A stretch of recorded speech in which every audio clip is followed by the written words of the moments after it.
Hey loves, welcome to our first official workshop here at what is the future shop slash studio, which I haven't finished, but it's to come. Don't worry about it.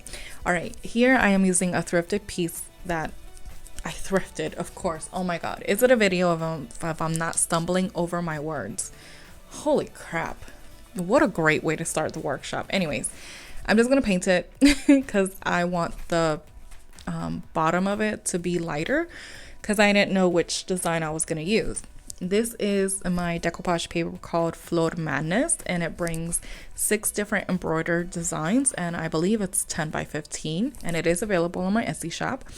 Now, this piece that we're creating is inspired by another painting that I did with another paper that I just created and just kind of launched on its own. It's called Flamenco. Anyways, I'm gonna insert a picture here so you know what I'm talking about. So I loved it so much that I wanted to recreate another one, and I thought that this was so easy that it would be such a great workshop for all of us to follow. And this would be great for you, like if you want to create wall art for yourself, if someone's having a party, for a little girl's room, so if it's like a girl's birthday party. And right now what we're doing is just creating like the silhouette of the shirt or the blouse, and you know, it's just the top, so the neck, the scoop for the neck, and then right now we're just creating the things for the armpits like for the sleeves to go on, because I'm gonna use another paper. So I'm gonna pop up, I don't know if I said it already, but I'm gonna pop up the picture and see where I'm getting my own inspiration from. And I just think it's so cool. So we're using different mediums. So this is definitely a mixed media type of painting, type of art, because we're going to use paint, obviously decoupage paper. We're using Posca pens, and you could use anything that you will like. So right now for this one, I'm going to create the sleeves.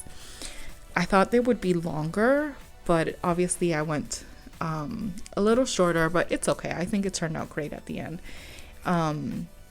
So yeah, right now you could even cut this in half and then go from there and create the sleeves. Now if you get it wet anywhere else, just hold it, you know, so that you don't break it apart, because once you wet the decoupage paper, it's so easy to tear up. So just keep that in mind. Okay, so this workshop slash video is definitely sped up. Maybe not this part, because I kind of want you to see exactly what I did and how I did it, and I don't want you to get lost in it. But the rest of the video is definitely sped up, just because it's just so easy that I think you could see what I'm doing, and it just kind of took me a long time. So I didn't want to bore you with every brush stroke, so just, you know, heads up. All right, now we've got both sleeves, and now I'm just going to use liquid patina by DIY Paint, and I'm just going to glue this down. You could also use Mod Podge. I know PentArt has other mediums for decoupage, like a decoupage glue or something. Use whatever you have on hand. I like this liquid patina. I like it because it dries up matte. But I know other, like Mod Podge, they have glossy, they have mediums, like a medium gloss finish type of thing, and they also have matte. So just keep that in mind. But everything I'm using, almost everything, is going to be linked below. So if there's anything that you like here, or, you know, anything that you might want to follow, it's going to be linked there. And if it's not, just comment and I'll tell you what it is, or where I got it, or what you could use instead of it. Okay, so we're decoupaging this, what is like the main blouse, and I am going to use like a cling-on wrap or a plastic thing just to smooth it out. It's not really necessary, but I don't know if it's because I had all that glitter underneath from like the original design. It was like not bubbling up, but there were air pockets, so I guess it was bubbling up. Anyway, this is gonna help you smooth out those air pockets if you do get it. Now, in my experience so far, the paper does not rip, but maybe do that before you put on the top coat on it, just to make sure that you don't rip the paper. But so far I haven't had any issues with it. Now you're gonna see what I mean here. So you see I am taking out the bubbles and any air gaps with that plastic thing, my goodness. And then I'm just gonna, once I finish, you'll see that I just put the liquid patina all over.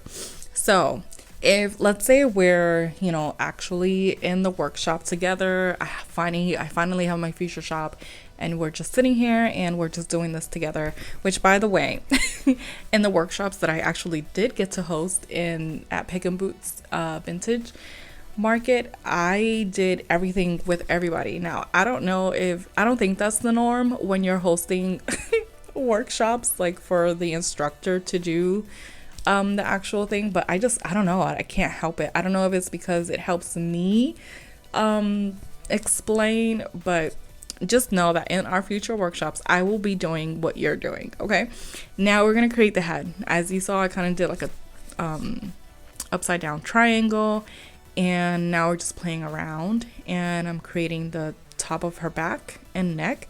Now I did do her neck just so that I knew exactly where I was going with her head. And now we're creating elbows, so it's just 2 triangles and you're good to go. And you can use whatever colors you want to get the skin tone that you would like on that. That's called color theory, and honestly I don't know shit about it. I just make it up. I watch videos and I go with the flow and I hope for the best. Now I'm using this color by Annie Sloan, and I just wanted to give her a pop, but I thought this would be the color for it, but then I ended up hating it. Here I'm using the Posca Pen just to line out her hair, and this is going to give us a good guide. Now, you don't have to do this. You can actually do this with paint. Know that it is going to stick out, like stand out a little bit, but I actually think it's good because then, you know how we have like those highlights in our hair and low lights? I think the Posca Pen really did that. So I played around with this, and I did half of it red and I loved it, and then I did the other half of it in another yellow and I absolutely loved it. So I went ahead and mixed in some colors from DIY Paint, and that is the color yellow that you see as the result. Also, in my future shop and workshops, we will be having coffee, okay? And whatever snacks you either bring or I pick up along the way or something, I don't know, but we will have coffee, we'll have tea, we'll have water, we'll have breaks, we'll have all kinds of conversations. When I did workshops at Pick and Boots, my favorite part was just talking. Like, I love teaching. I don't know why. I just love showing and teaching what I know, but I also just love just hearing everybody's story and just talking. And it's amazing how, like, everybody that has to do with creativity or art, regardless of what we believe in, like, let's say spiritually, we always somehow have like the same common grounds and the same like inspirations and whatnot. I don't know. It was my favorite part, talking to everybody, and everybody that I gave a workshop to, maybe not everybody, but most of them, we've actually kept in contact in one way or another on Facebook, and I just think it's so awesome. Anyways, all right, we're done, dude. So now we're just gonna seal everything. You don't have to seal her because we decoupage paper her and did the whole sealing with the Mod Podge and whatnot, but I like to give it just that one extra sealing aspect of it, and here's what it looks like. I absolutely love it. Let me know if this is something that you would want to try out. Remember, all the decoupage paper is available on my Etsy shop, and if you're local to Southwest Florida, it is now available at White Cottage and Company in Cape Coral.